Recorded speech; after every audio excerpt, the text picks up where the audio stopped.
All right, we are live. Hey, everybody, we're live here at the Attention Era Media Studios in beautiful downtown Milwaukee. You're watching hour 10 of our 24-hour broadcast of live Google Hangouts celebrating Community Manager Appreciation Day. A wide range of community manager topics we have for you today with people from all over the world, which is pretty exciting. Awesome. So we were wrong earlier in the broadcast. We were saying that it was like the 5th year of CMAD, but once we did our math properly and we were heavily caffeinated, we realized it was year 6. So this is the 6th year that we're doing that, and then the 3rd year that we're doing these Hangouts. Real quick shout out to our CMAD award sponsors, which is going to be happening a little bit later today, right, Dom? Yeah, I think like 3 hours from now. 3 hours. We're going to kick them off.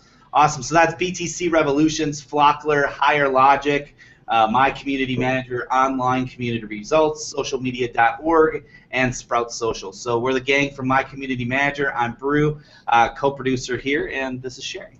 Hey everyone, I'm Sherry Rohde. I lead community and user experience at Rebellion Media, and then co-produce the MGR Hangout with Brew. And I am Dom, social media freelance Wonder Kid. I think we're going to go back with Wonder Kid. Sticking with Wonder Kid? Sticking with Wonder Kid for now. I like the Highlander one. The Highlander one's pretty good. We'll see what happens in hour 20. It's going to get crazy. And I also hang out and help Brew and Sherry with My Community Manager. So, all right, so today we're going to be talking about engaging communities with purpose. And Tim, I'll hand things over to you. All right. Well, thank you so much. I am so glad to be here and so glad not to be doing all 24 hours like I did last year. So it's nice just to have the 1 hour. And I'm like so excited for today and this particular panel because engaging your communities with purpose, I think a lot of us think that it gets into nonprofits and, purpose is kind of this, fluffy word that we throw out there. And I think it's much deeper than that. It has a lot more meaning than that. And I am just like so excited to have these panelists here. We got 3 of our people at 6 a.m. At their local time out on the West Coast are joining us at this hour, so thank you all so much. And before we get into the topics, I figured it would just be great if you could just introduce yourself, tell us a little bit about you and what you do and where you work. So Ben, you want to start us off? Sure, I'd be happy to.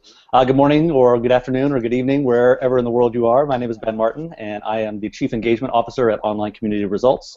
We are an online community consultancy that serves almost exclusively associations and nonprofits, so we work with a lot of mission and purpose-driven organizations.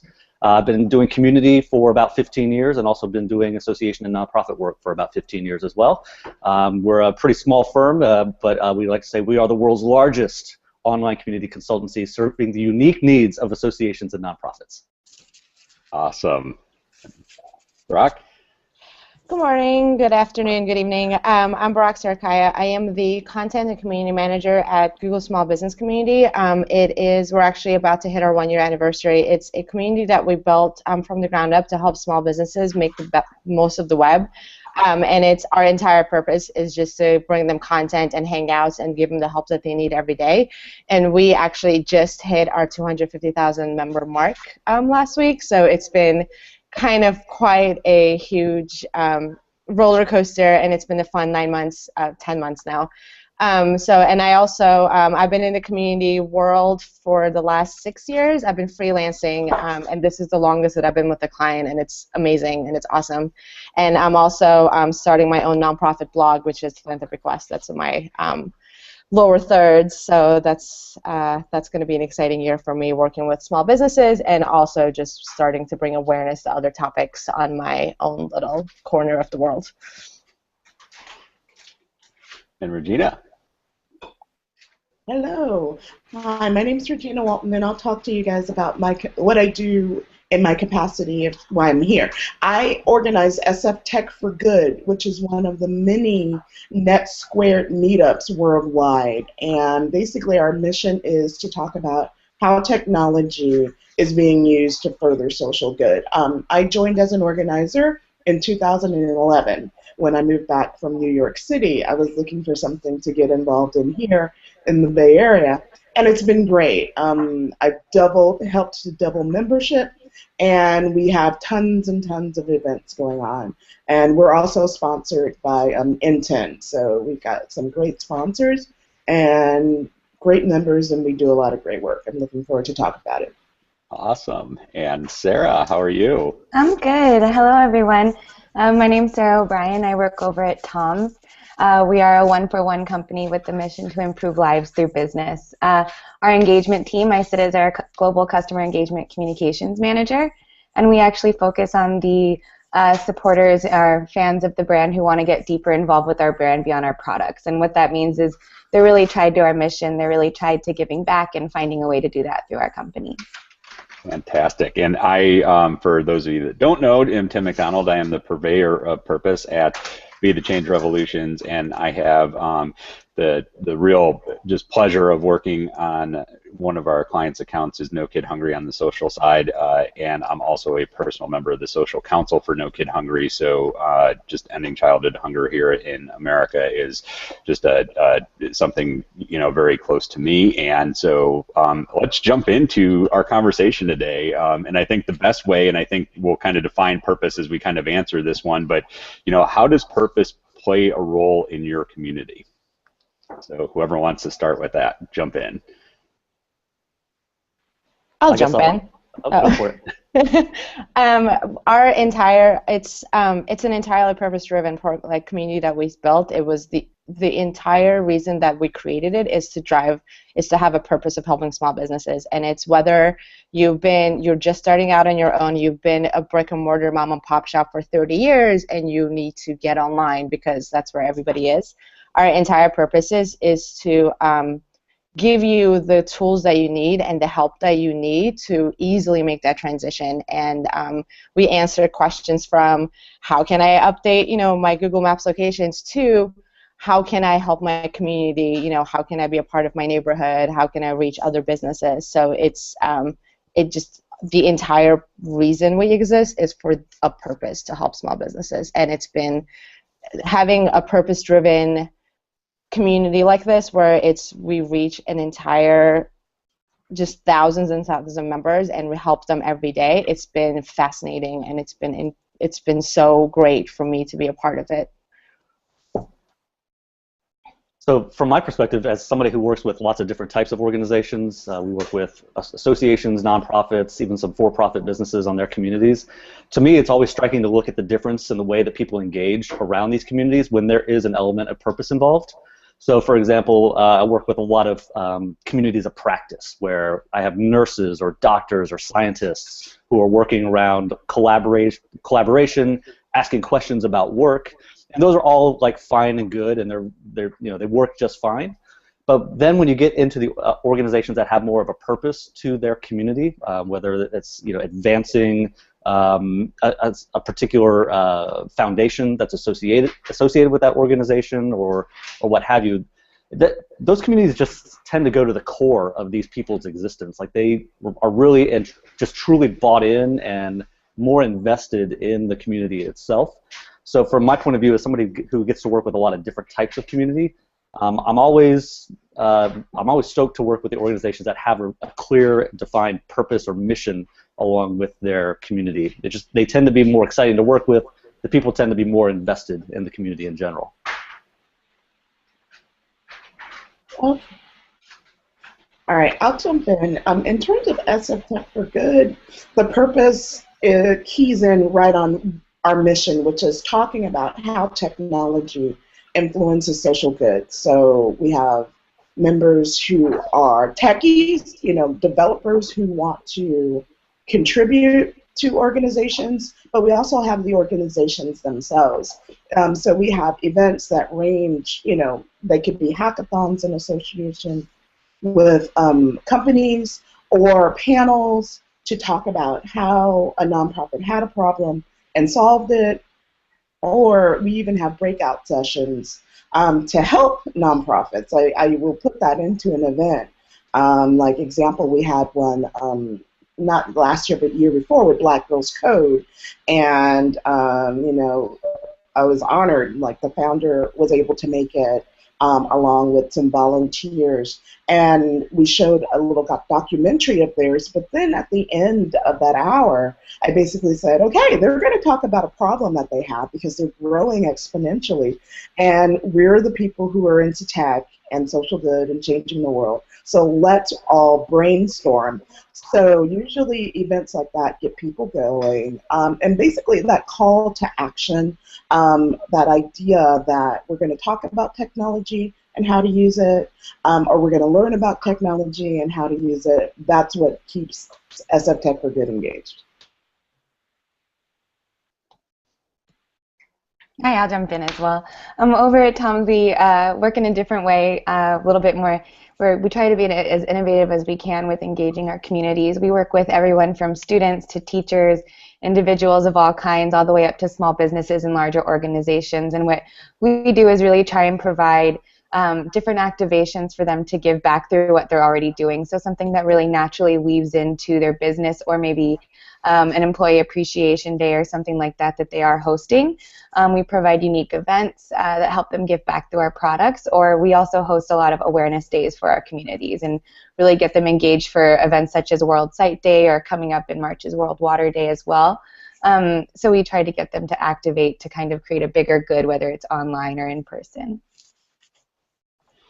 Yeah, and I was going to say, I mean, obviously at No Kid Hungry, it's very easy to, I mean, the whole community comes together around the purpose of ending childhood hunger in the U.S. But, you know, one of the things I really find interesting about it is, you know, we all have a common purpose, but we all, you know, have different ways that we contribute to that. You know, we're getting people to become aware of us. So, you know, in that stage, we're getting people to actually care about this issue, and then we're actually getting them to actually take action on it. So, you know, to see, you know, the different stages at where these people come in, even though it's under a common purpose, you have so many different facets that you can really, you know, work with your community members within. So it's great to kind of hear these different perspectives. I really enjoy it. But, you know, and this is another thing that that I really have struggled with, but I think getting closer to actually kind of capturing this is, it's real easy, I think, when, especially when we talk in digital terms.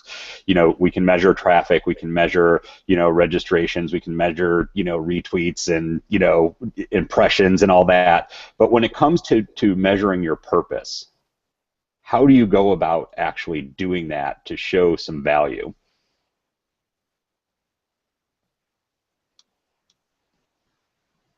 Well, everybody's kind of quiet here, so maybe I'll jump in on this one, Tim. And yeah, actually, this is like one of my soapbox issues is, and I can go ahead and like give you the gospel right here. My saying to my clients is, you have got to be prepared for the day when the powers that be ask, what's the ROI of this community that we're building? And if you as a community manager can't answer the question, I think it also begs a follow-up question, which is, what's the ROI of your continued employment with our organization? And a lot of my clients don't like to hear this, and frankly, I wouldn't want to hear it either as somebody who was employed by one of these organizations. But I always try to give my clients the straight truth. I mean, I've been in the position of the powers that be. You know, I've served as a VP for a large 40,000 member organization, and I have to look at every single thing that I'm doing in my organization and saying, what's bringing me the return on the investment? So to your point earlier, you know, the retweets and the mentions and the page views and all that kind of stuff, those are just symptoms of success in our view. At the end of the day, we need to be able to tie our community activities to outcomes, and so this takes on different forms in different types of organizations. You know, at a profit-driven organization, the point is sales or new leads or what have you. With an organization that doesn't have a defined profit center, or maybe it's even a nonprofit organization, and they're just attempting to move forward their programs, at the end of the day, you still have to be able to show how you're moving the needle based on the community. So with a community of purpose, some things that we look at would be, like, who are the actual clients of the nonprofit? Who am I attempting to serve? If those are the actual members of my community, then that's a real easy line to draw. I can say, well, I've engaged 5,000 of my clients on our community this week. But in many cases, the community exists more for, say, fundraising or calls to action. But at the end of the day, you're still expecting people to do something eventually.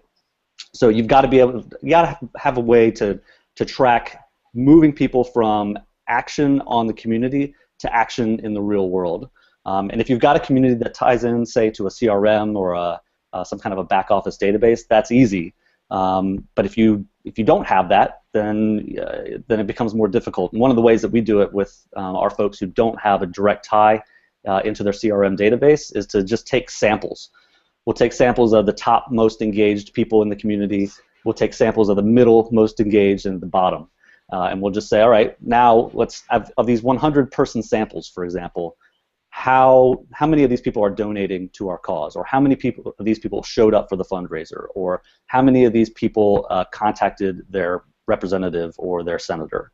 And by looking at those 3 different strata, we can then determine, all right, well, are people who are engaged in the community more engaged offline? And to a client so far, the answer has been yes. Anybody who's more engaged online tends to be more engaged offline. But you've got to be able to get to the data that shows that. Otherwise, you're just talking in broad generalities. You know, I'm always amazed by the people who would say, you know, when they're asked, what's the ROI of social or what's the ROI of community, will reply with something like, well, what's the ROI of putting on your pants? And you know, that kind of stuff does not speak well to the powers that be, which is why I always talk with my clients about, let's quantify what you're doing in community, in best case scenario in dollars and cents. And if you can't get there, then let's talk about how we're moving people from action in the community to action offline. All right. Good answer. For SF Tech for Good, it's a little bit fuzzier, honestly. We run our group primarily through a meetup page. So a lot of the data is behind a veil. But how we can measure if what we're doing is successful or if our community is engaged is by things that I talked about a little bit already. Is that, you know, when I started, our group had this number, and at this point, you know, the membership has doubled since the time I came on as an organizer. Or if we're having an event, how many people have RSVP'd, how many people show up. We've also started charging for our events. It's if you want to pay, it's never mandatory, but it's great to stand up in front of the group and say, hey, oh my God, thanks for coming to this event. We've raised X amount of dollars that we're going to donate to this nonprofit, and people seem to get engaged around that. So it's fuzzier for us, but basically it does also still break down to numbers. So I'll jump in. I'll jump in on the fuzzy answer. I've worked with startups and businesses. I've been doing community management for 6 years, and my experience has always been with numbers. You know, I've worked with a nonprofit startup that the numbers were about how many signups can we get to our beta page and how many members can we get, and you know, with any business, it's about sales and how many people are, you know, clicking through that tracking link to go to our sales page, you know.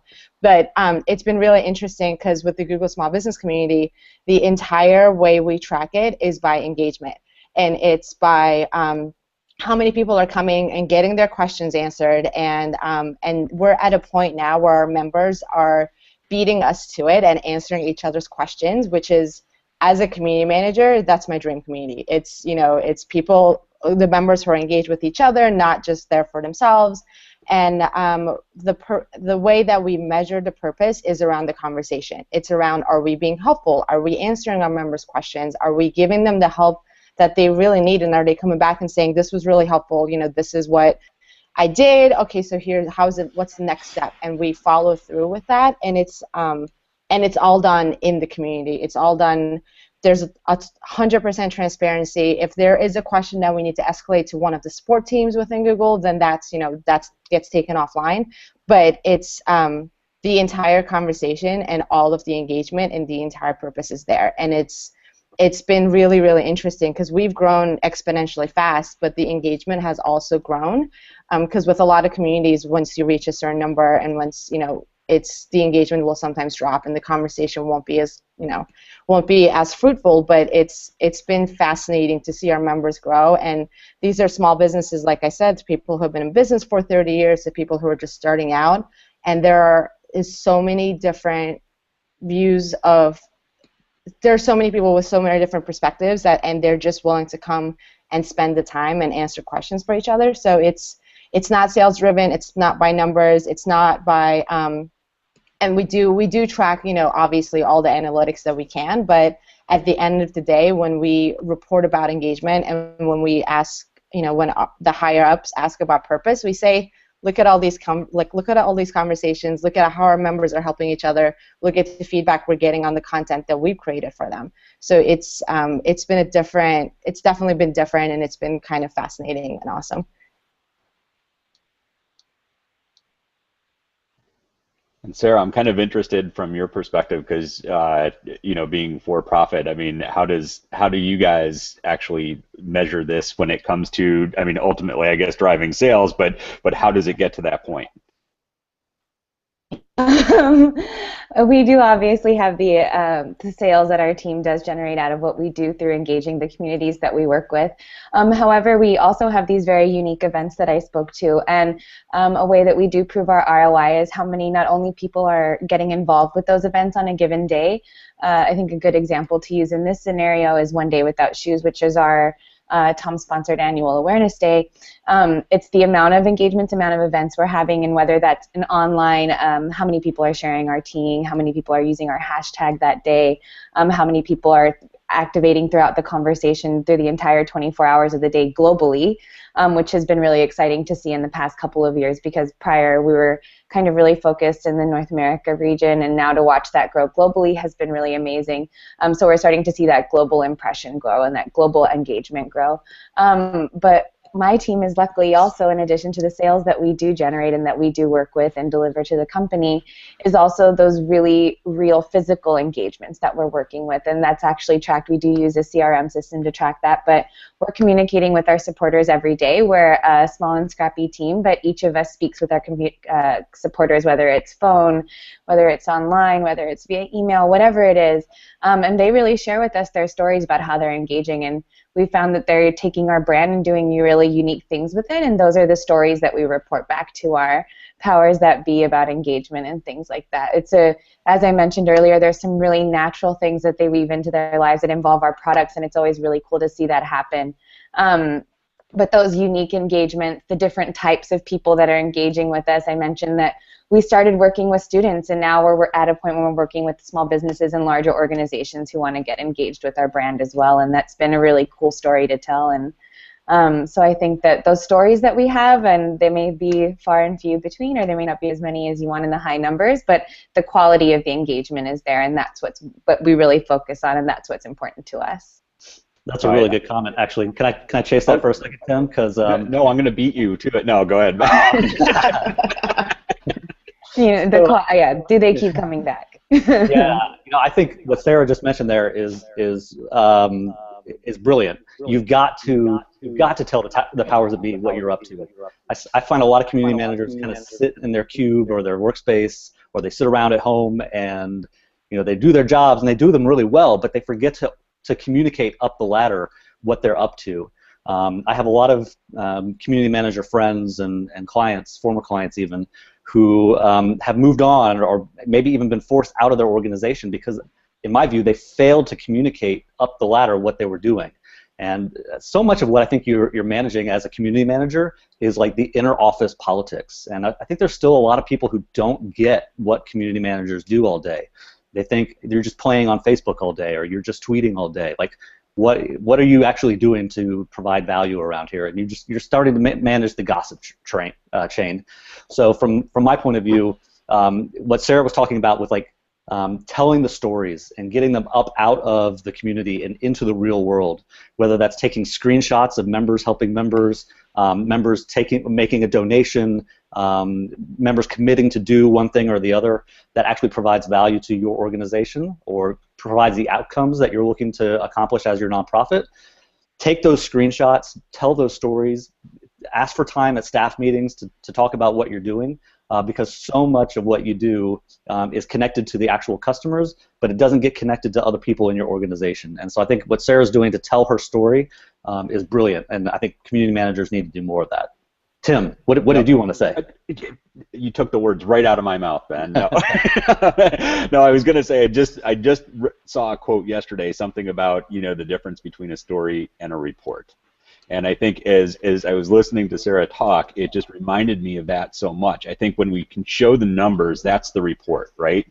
But when we can build, you know, the actions and how those actions were stimulated based upon the community's, you know, interaction or engagement, and then build up to show here's the result that came out of this one person, this one interaction, this one engagement, and here's what it turned into. Now, does that one number fit into the report of all the other numbers? Of course it does, because it's meeting the business goals that we have set forth. But now I can visualize what that looks like if I don't do this job all the time. I understand what's involved in the process of creating those numbers and creating those reports. So I think that story element is so important.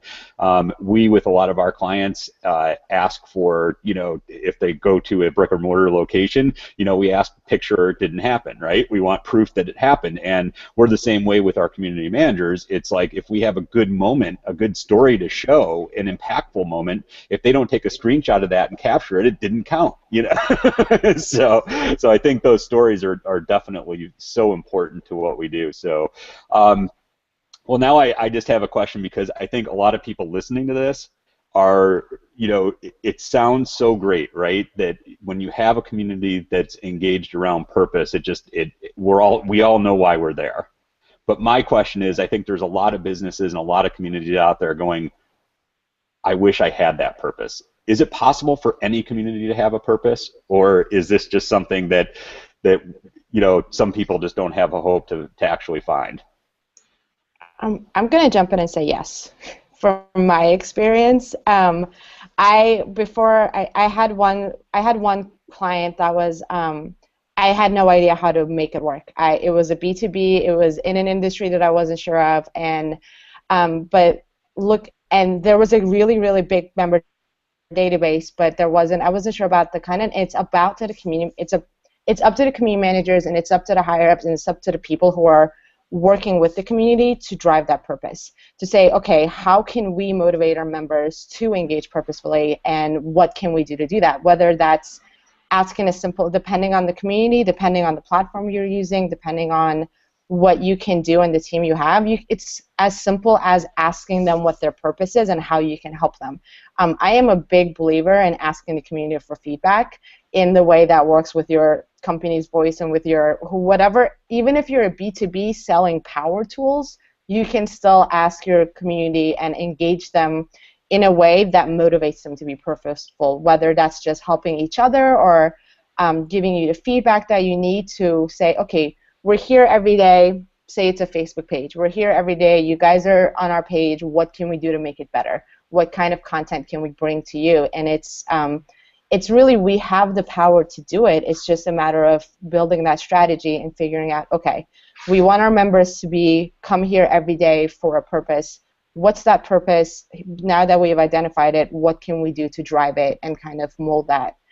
So I think that it doesn't have to be a nonprofit. It doesn't have to be, something that's clear-cut as, okay, we want to give shoes to people who don't have shoes or feed the kids. It can be, okay, this is our member base. This is what they do. This is what their lives are.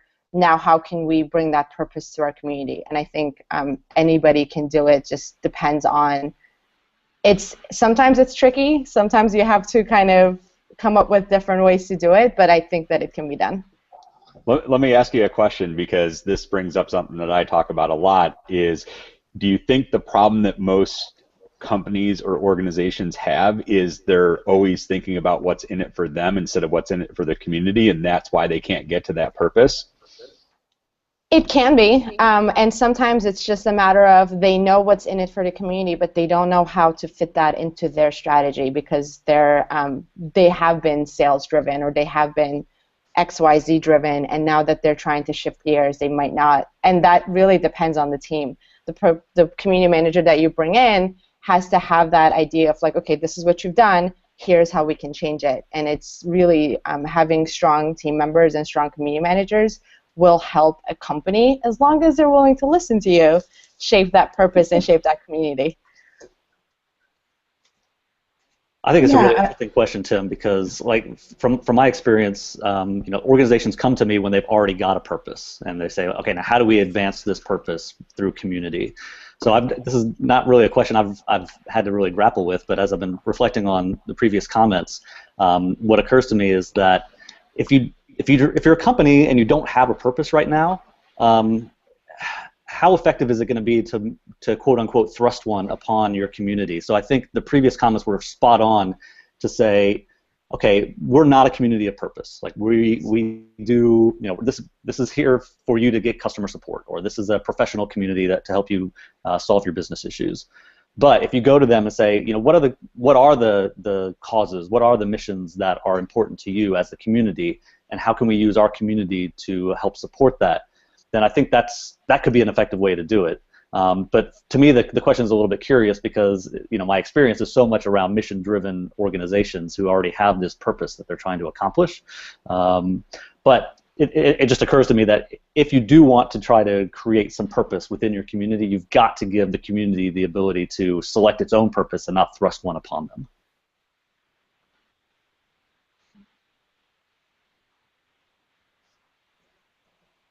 Next. And Sarah? You want to chime in? Oh, sorry about that. I pressed the wrong button. I am lucky enough to work for a business that has a very clear purpose. How we bring that purpose to our communities, I think, is different in every way. As I mentioned earlier, we've watched who our community is really change and grow since I started at Tom's 3 years ago. Again, started working with students, and now I'm working with people from all different backgrounds. And I think that as long as there is a desire to have a purpose in what you're doing, we will help you find a way to do that. So I've been really fortunate to have an easy outlet for them to participate in a purpose. And I think that's something that businesses can really work on, is finding that simple way. And I think Martin mentioned it earlier, is that there's many different ways to have a purpose, but the desire to have that purpose and how you can activate it in your company is different, and there's many ways to do it. But I'm lucky to work for a place that has a very clear way of having a purpose and providing that to our communities. Yeah, I was going to say the same thing, because SF Tech for Good, we have a mission. It was established by NetSquared or TechSoup.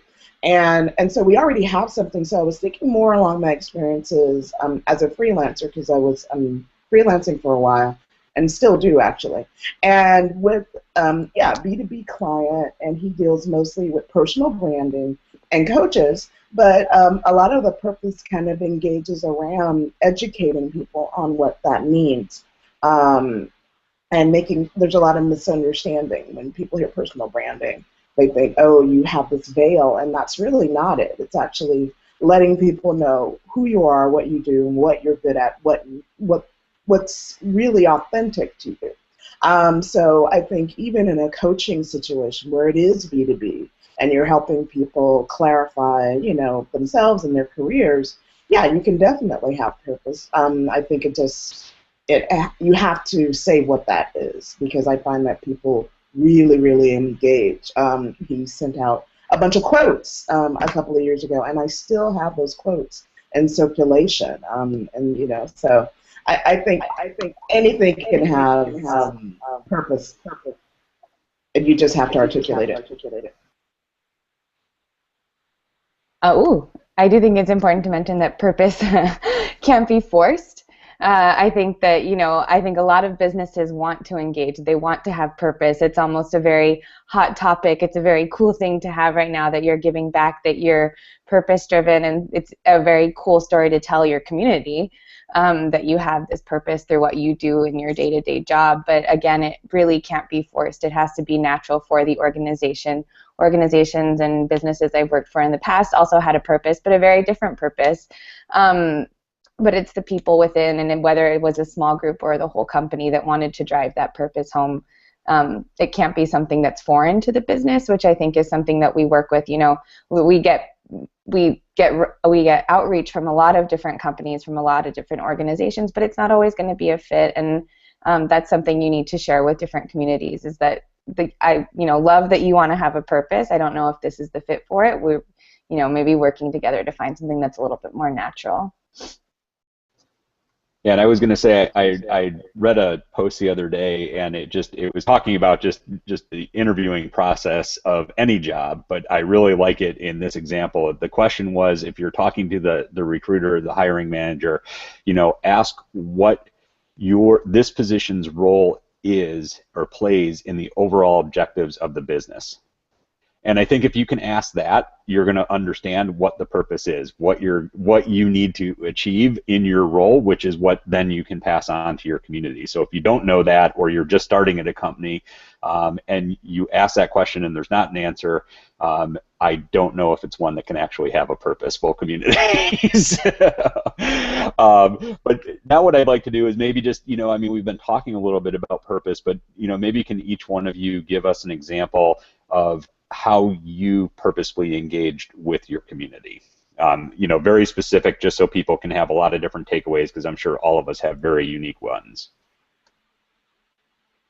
Yeah, I'll start because when I saw that question, I was thinking of an event that we have coming up. It's actually with a local nonprofit called 826 Valencia, and they help kids become literate and learn how to write and learn how to deal with words, which is just such a key skill. Well, they're opening a new office, and we're going to have a meetup with them before, and the call to action is specifically, hey, 826 Valencia is opening up a new office in the Tenderloin, which is an area of San Francisco that's known to have a lot of economic challenges. And and it's like, come help them, and we're going to talk to them about recruiting volunteers, implementing technology, and how they help kids. So we have, for that event, it's specifically tied to what's coming up, to the local news that this nonprofit is expanding, and so we try to do that with the different events, is not to have one general thing, because that's going to get kind of dull and boring, but we try to fine-tune it to who we've got on the panel, who's speaking, or whoever's coming. So I'll leave it at that. My favorite purpose-driven thing that we do participate in is these awareness days that we are a part of. And from World Water Day, One Day Without Shoes, and World Sight Day are 3 core ones that we do participate in. And I think the real purpose that we have in that is empowering the community to share the stories, and that involves a lot of back-end education on our part. So we really set up our different community groups with toolkits, and whether that's a social sharing toolkit, a physical toolkit, or a digital toolkit, again, social, that can really empower them to take that education piece of each of those days and share it outward with their communities. And really watching that grow and watching that purpose grow has been kind of one of my favorite things that we do at Tom's that's purpose-driven, because it is completely purpose-driven. It has, that does tie to our products, and that they are a give associated with our products that we do sell. But those days we kind of put that away and really work on that education piece, and it's a completely purpose-driven day, which I really like those 3 days the best. I also have the fun job of being the content manager, so I create all of the content and the themes that around the content that we create in the community, and everything we do is purpose-driven. One of my favorite things that we do is we do live hangouts on air. We bring in external partners. So some of the ones we've done is we did hang out with MailChimp about email marketing. We did a hangout.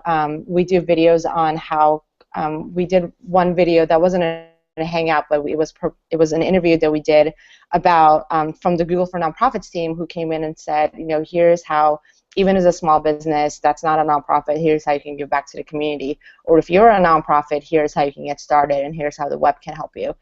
So the videos and the hangouts and the events that we create, in addition to the daily content that provide that have purpose, have been, we get really good feedback, and it's something that lives on the web and on our YouTube channel and our community, and people can continuously connect with it and continuously ask us questions even after the event.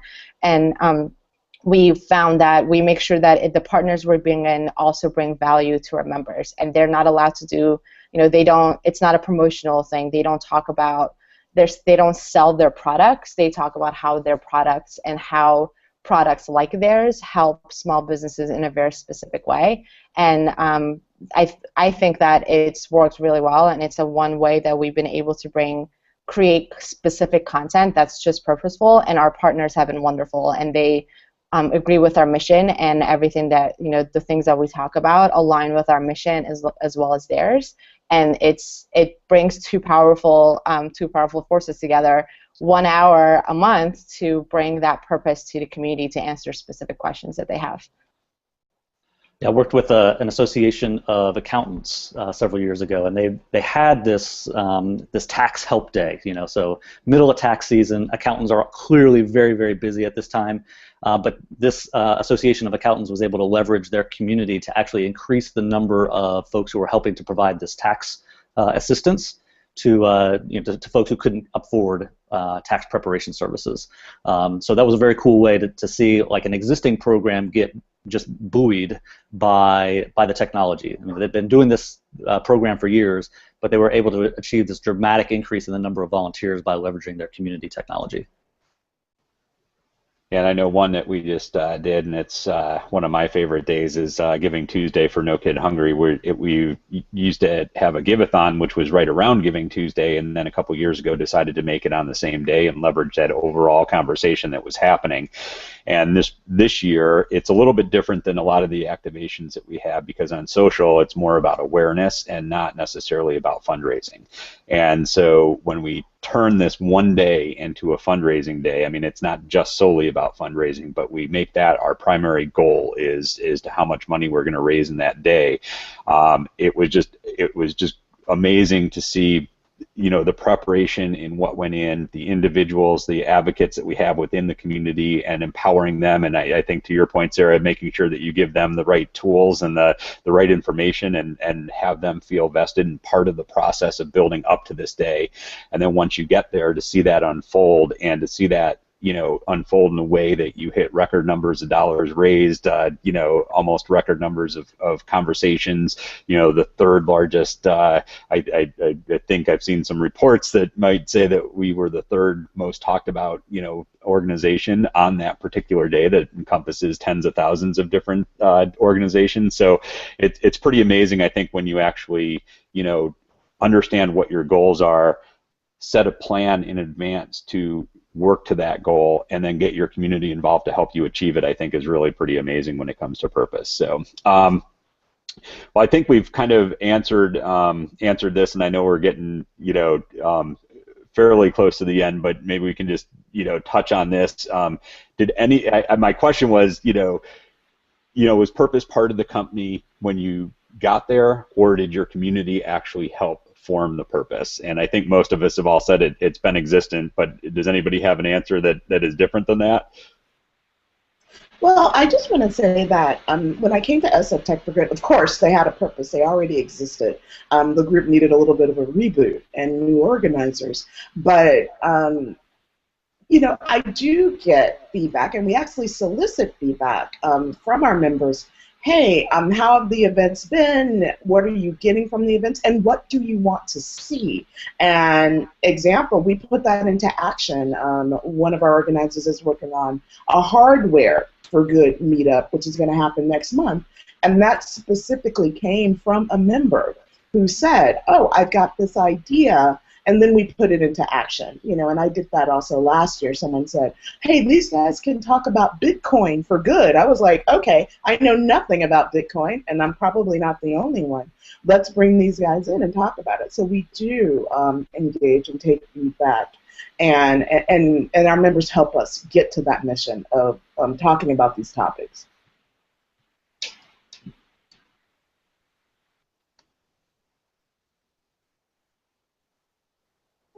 Anyone else, or is that about it? Well, let's go to the last one then, because this is one that I really feel pretty passionately about. But can you purposefully engage with your community exclusively online, or do you have to make some kind of contact in person?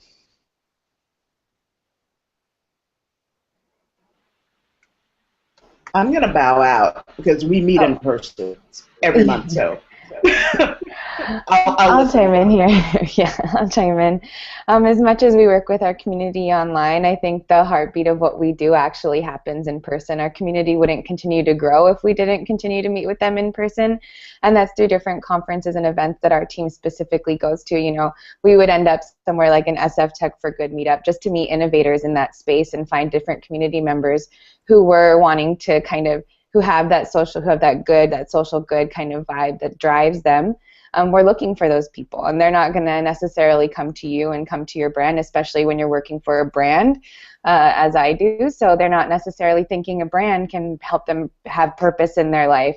So I think there definitely is that human-to-human contact that we appreciate having and seeking out so that we can continue to build our community stronger. It does happen online organically. I think we're really lucky in that way, but I don't think it would happen without kind of putting a face to that brand and really putting a voice to that brand and the stories to the brand and sharing the stories of those people in person and digitally. So yes. Yeah, I think from my point of view, it's been really interesting. It certainly can be done. Like you can build community 100% online and never see your members face to face. But from my point of view, anytime you can get people together for shared experiences, that just builds the sense of community amongst those people, and that becomes like an exponential boost to the engagement levels in your community. One of the things that we found is that anytime we get our members face to face, and we do this a lot with especially our association clients who, they hold an annual conference and they have a photographer there and they take lots of pictures. Anytime we can then kind of seize upon that opportunity where people have had these shared experiences and people remember that keynoter and people remember that exhibitor or that event, and use that as a way to build community as a shared experience, we just find that our engagement levels go off the charts. So, I think that yes, it's possible, Tim, to your point, like can it be done? Yes. But is it like the optimal way to build community? I would say certainly not. You're missing out on a huge opportunity to build engagement if you don't have those face-to-face events. So, the fear of missing out. Even, you're posting pictures of events that you're holding online, and people in your community are like, "Oh, I can't believe I missed that," or "Oh, I had my opportunity to meet Tim and I didn't go. I'm going to go next time." Those kinds of things really kind of play into the whole sociological aspect of community management, and anytime you can seize upon those opportunities, it's going to just make your engagement go off the charts. Yeah, actually, it occurred to me, I want to flip that question a little bit because, like I said, when I joined, it's all in-person meetings. And what I actually found was lacking was the virtual. And so a year or so ago, I actually established a newsletter. There is so much going on in the For Good community in the Bay Area, and I would find that people would write us and say, "Oh, we're having this event. Can you tell your members?" Or, "This is happening. Can you tell your members?" And we really didn't have anything. So I started a newsletter. So we actually, it's not just live events. We try to keep our community engaged with the things that are going on with other organizations, and really letting them know about projects like that. That's actually how the last event happened, was the Vodafone Americas Foundation reached out. And I already knew the director, and I said, "Well, yeah, I'm going to put this in our newsletter, but this would be a great event to kick off the year. Would you be interested?" So they actually fold in and reinforce each other. I'm going to be the odd man out about this one. We built the community. It's completely on, it's the community itself. Like, we don't do in-person events. There's a Get Your Business Online team, which is part of my team, the bigger team that we're on, and they do events where they, if you do getyourbusinessonline.com, you'll see the events that they've done around the country where they do have, they help the people who come, the small businesses, literally get on a computer, and here's how you can get on Google+, here's how you can get your business, here's how you can build a website, which is fantastic. But a lot of our community has been exclusively built online, and we had the Small Business Administration reach out to us and say, "We want to reach your members, how can we do it?" And it was through a Hangout. Because we have so many members, and because of our members being small business owners, we know that they might not have the budget to travel. They might not have the time to take off and go to an event. So that's why the community that we built has been really effective, because it is all online and it is basically on their timeline. So if a small business owner closes up shop, they get home at 10 and they don't, or at 9 and they do their family thing and they have an hour in the middle of the night. If they spent 15, 20 minutes of that looking at our community, they can get the answers that they need, and they can go to the event, they watch the videos that we've done, get their answers questioned, and it's on their time. And because of that, it's been so effective. And there are other teams that are doing in-person events for similar purposes, and that tie in, and we'll talk about it, and we'll do takeaways from conferences. I did a cross-country road trip, so I did takeaways from that, but I posted it online instead of going business takeaways and going to the different businesses. So I think that it can be done. I honestly think that it's based on how you leverage the web and thinking about your members and what's best for them and what their timelines are like and what their day-to-day is like. So while I do think in-person events are fantastic, and I would love to meet some of our members, and just, I really wanted to do that on my trip, but I didn't have the time, I think that it can effectively be done if you're using the right tools and doing it in a way that works with your members. Yeah, and you weren't going to be the only one to say that, because I was going to say that I think you can definitely do it online. I mean, it's one of the lessons I learned when I started working at HuffPost was, a lot of those people did not want to meet together. They liked being on their computer. They liked communicating via the comments and via the social channels, and not like getting face-to-face. But for those that did, I mean, it was always a great opportunity, and I welcome them. I love meeting one-on-one and building that relationship even further and letting them see what was going on behind the scenes and becoming, more vested in that community. And obviously with No Kid Hungry, I mean, a lot of what we do is online. But again, if I'm, going somewhere where I know one of our advocates is, I will make it a point to bring them together.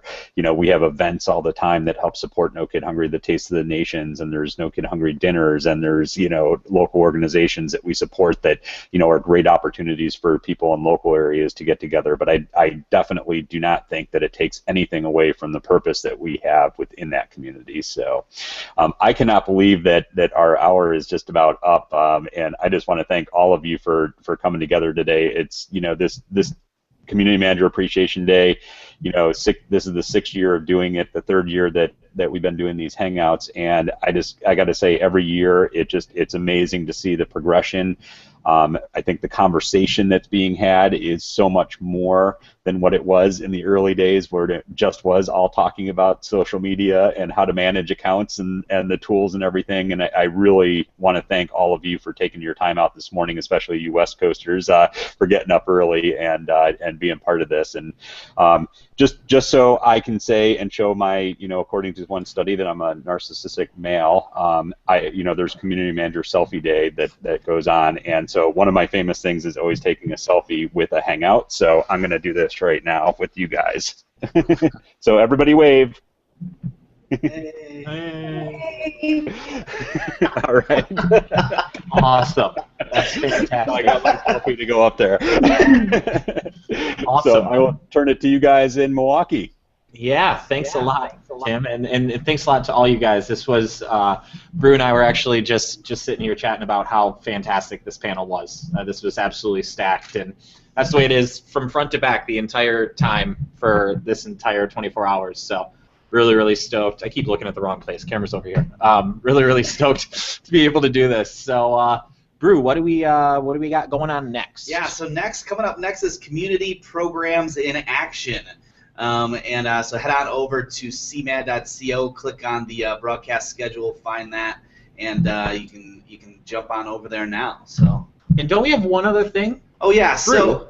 so Ben, especially since you were here, we wanted to thank you for our beer. We got online community results, CMAD beer, which is pretty excellent. So. Yeah, hold on. Let me get a selfie of this one, because I have to give props to my girlfriend. She's the one who put that together. Yeah. So here we have to just. Terry, do you want to come over and so see you the beer? selfie? There you go. There you go. Get the All right, selfie. there it is. Got it? All right, sweet man. Cheers. Cheers. Yeah, thanks. So that's Awesome. that's Thanks a a lot for national that. group. So enjoy it. Well, we're excited. We thought it's a little too early even for me, but we definitely Say it ain't so, Brew. Yeah, get some. probably about another hour or two we'll crank into the case. So All right. all right, guys, we'll see you. Thanks for hanging out with us. Happy CMAD, and you guys are awesome. Cheers, guys. Bye. Thanks. Bye.